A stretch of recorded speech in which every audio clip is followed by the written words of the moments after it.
Stress bu ko'zi ko'rinmaydigan epidemiya. U hatto o'limga ham olib kelishi mumkin. Doktorlar orasida bu gapirmaydigan qotil nomi bilan tanilgan. Nega?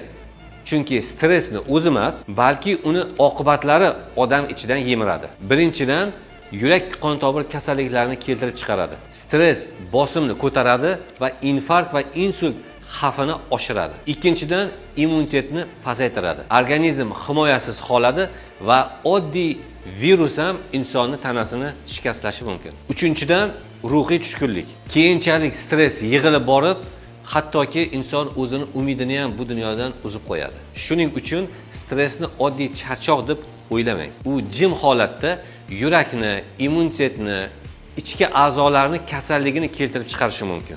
Stressdan chiqib ketishning eng oson yo'li bu mehr olish va mehr berish yo'li hisoblanadi. Vaqtida uxlang, tabassum qiling va yaqinlaringiz bilan ko'proq vaqt o'tkazing. Videoni eng yaqin insoningizga yuborib qo'ying.